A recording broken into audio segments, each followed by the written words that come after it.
حضرت امام حسن عسکری علیہ السلام کا ارشاد ہے کہ ہمارے مذہب میں ان لوگوں کا شمار ہوگا جو اصول و فروع اور دیگر لوازم کے ساتھ ساتھ ان 10 چیزوں کے قائل بلکہ ان پر حامل ہوں گے: شب و روز میں 51 رکعت نماز پڑھنا، دوسرا سجدہ گاہ کربلا پر سجدہ کرنا، تیسرے دائنے ہاتھ میں انگوٹھی پہننا، چوتھے اذان و اقامت کے جملے 2 مرتبہ کہنا، پانچواں اذان و اقامت میں حی علی الخیر العمل کہنا، چھٹا نماز میں بسم اللہ زور سے پڑھنا، ساتواں ہر دوسری رکعت میں قنوت پڑھنا، آٹھواں آفتاب کی زردی سے پہلے نماز عصر اور تاروں کے ڈوب جانے سے پہلے نماز صبح پڑھنا، نواں سر اور داڑھی میں وسمہ کا خضاب کرنا، 10واں نماز میت میں 5 تکبیر کہنا۔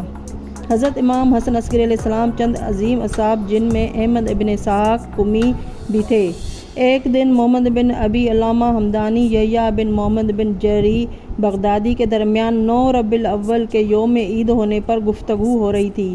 بات چیت کی تکمیل کے لیے دونوں احمد بن اسحاق کے مکان پر گئے۔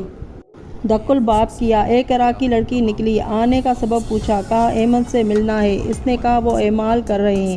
انہوں نے کہا کیسا عمل ہے؟ لڑکی نے کہا کہ احمد بن اسحاق نے حضرت امام علی نقی علیہ السلام سے روایت کی ہے کہ 9 ربیع الاول یوم عید ہے اور ہماری بڑی عید ہے اور ہمارے دوستوں کی عید ہے۔ الغرض وہ احمد سے ملے۔ انہوں نے کہا میں ابھی غسل عید سے فارغ ہوا ہوں اور آج عید نحم ہے۔ پھر انہوں نے کہا کہ میں آج ہی حضرت امام حسن عسکری علیہ السلام کی خدمت میں حاضر ہوا ہوں۔ ان کے یہاں انگیٹھی سلگ رہی تھی اور تمام گھر کے لوگ اچھے کپڑے پہنے ہوئے تھے، خوشبو لگائے ہوئے تھے۔ میں نے عرض کی یا ابن رسول اللہ، آج کیا کوئی تازہ یوم مسرت ہے؟ فرمایا ہاں، آج 9 ربیع الاول ہے، ہم اہل بیت علیہ السلام اور ہمارے ماننے والوں کے لیے یوم عید ہے۔ پھر امام علیہ السلام نے اس دن کے یوم عید ہونے اور رسول خدا اور امیر المومنین علیہ السلام کے طرز عمل کی نشاندہی فرمائی۔ اللہم صلی علی محمد و آل محمد۔